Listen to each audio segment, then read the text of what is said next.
नमस्कार। आज चंद्रशेखर आजाद के जीवनी का अंतिम भाग मैं आप लोगों को सुनाने वाली हूं, जिसका शीर्षक है शहादत की राह। तो वीडियो को पूरा जरूर सुनिएगा।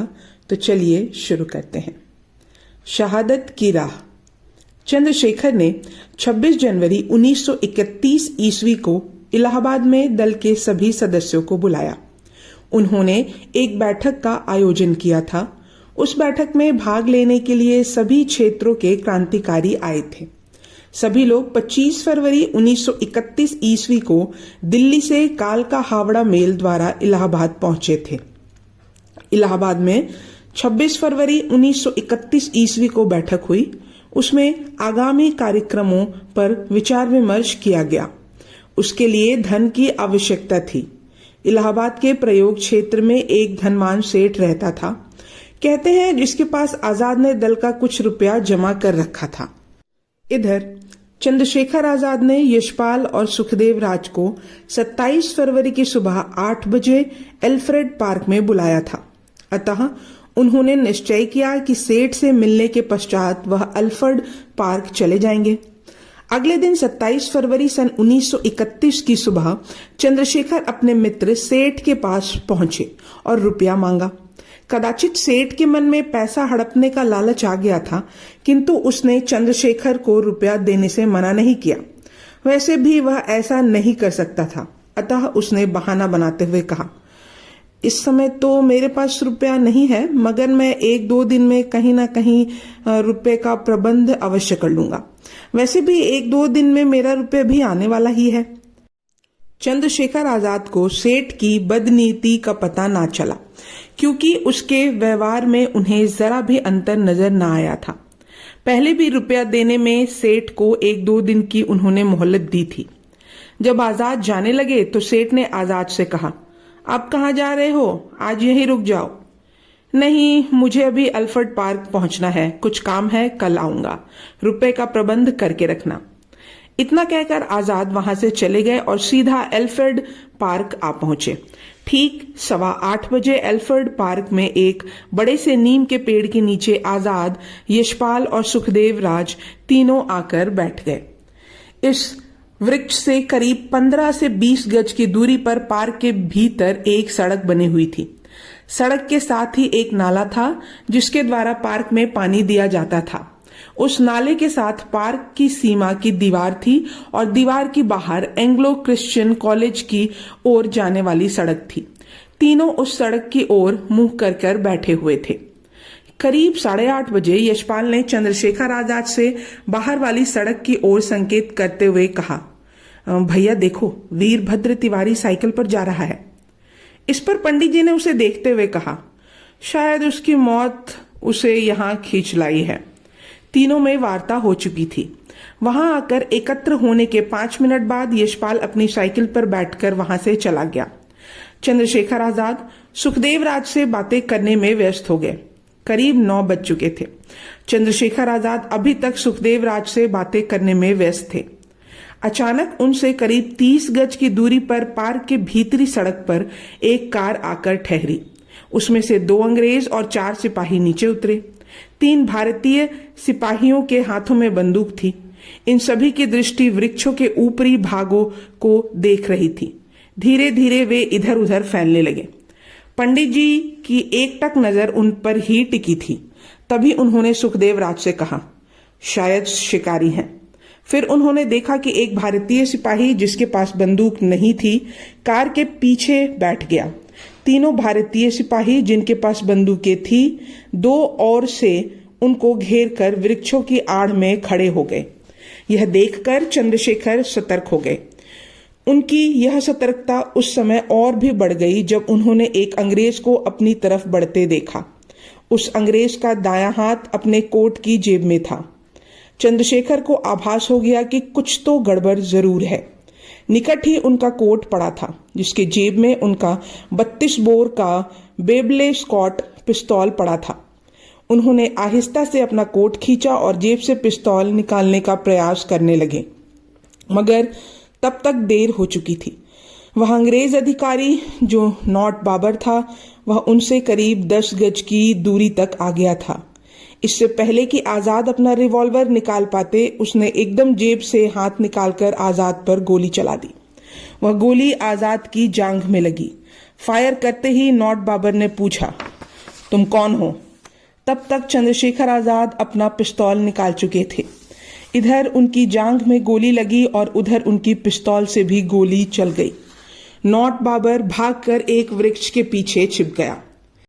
चंद्रशेखर आजाद भी मौका पाते ही खिसककर जिस पेड़ के नीचे बैठे थे उसी के पीछे छिप गए।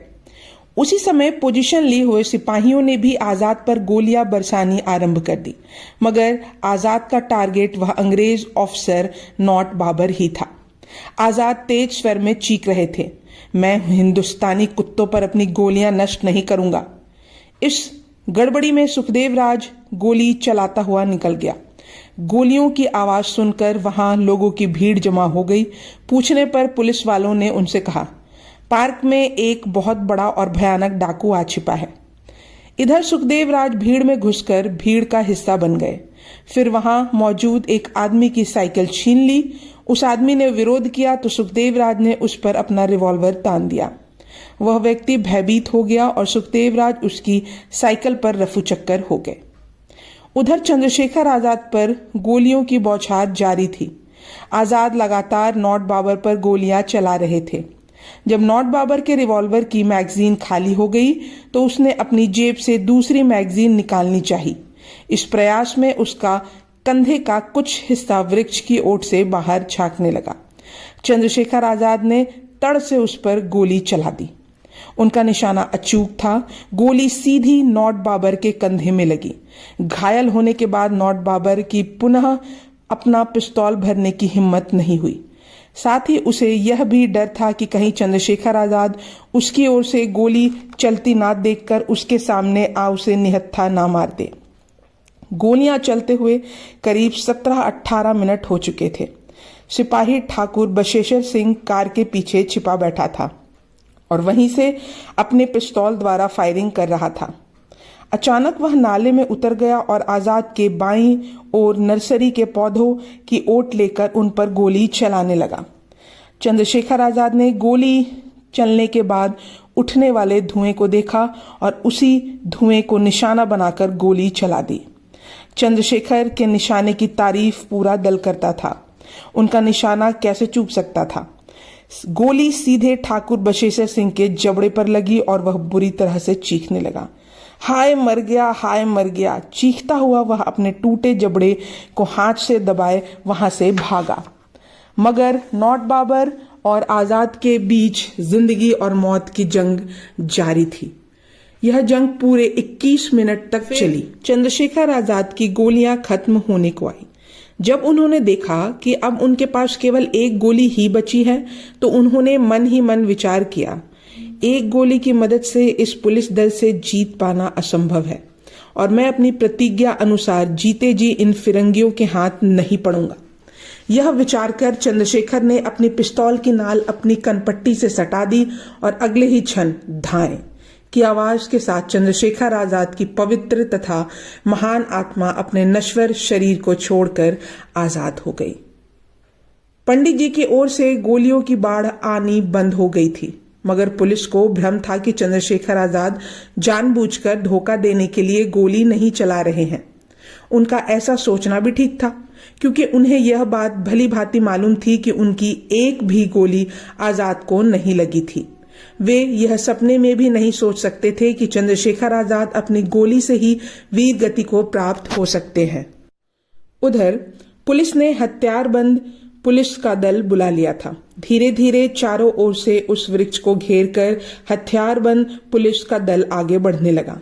कुछ आगे बढ़कर उन्होंने देखा कि वृक्ष के पीछे आजाद लेटे हुए हैं। पुलिस को लगा यह भी आजाद की कोई चाल है। उन्होंने उनके मृत शरीर पर भी अपनी राइफल दाग दी। इतनी गोलियां चलाई कि मैगजीन खाली कर दी।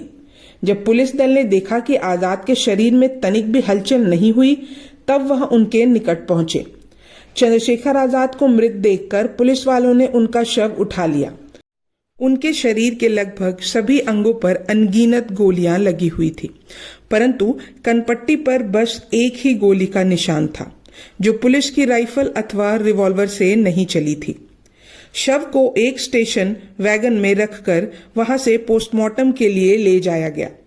जिस वृक्ष के पीछे नॉट बाबर छिपा हुआ था उसमें आजाद की 25 गोलियों का निशान था। उधर जनता को भी ज्ञात हो चुका था कि पुलिस की मुठभेड़ किसी डाकू से नहीं बल्कि क्रांतिकारी वीर चंद्रशेखर आजाद से हो रही थी। तब देखते ही देखते वहां भीड़ बढ़ती चली गई थी। इस तरह स्वाधीनता संग्राम का वह अजेय योद्धा, वीर क्रांतिकारी आजाद, आजादी से जिया, आजादी से मौत स्वीकार कर इस संदेश के साथ दुनिया से रुखसत हो गया। खुश रहो अहले वतन, हम तो सफर करते हैं। ऐसे वीर सेनानी आजाद को शत शत नमन। यह भाग और चंद्रशेखर आजाद की जीवनी यहीं समाप्त होती है। आशा करती हूँ कि आप लोगों को बहुत सारी जानकारियां मिली होंगी, जैसा कि मुझे भी काफी कुछ पता चला चंद्रशेखर आजाद के बारे में। कमेंट में मुझे जरूर बताइएगा कि आप लोगों के व्यूज चंद्रशेखर आजाद को लेकर क्या हैं। आशा करती हूँ कि आप लोगों को ये सारी क्रांतिकारी की जीवनी अच्छी लग रही होगी। अब अगले क्रांतिकारी जिनके बारे में हम जानेंगे उनका नाम है सुभाष चंद्र बोस। तो वीडियो में मेरे साथ बने रहें। अगर आप चैनल पर न्यू हैं तो चैनल को सब्सक्राइब जरूर करें और अगर वीडियो अच्छा लगे तो वीडियो को लाइक करना बिल्कुल भी ना भूलें। धन्यवाद।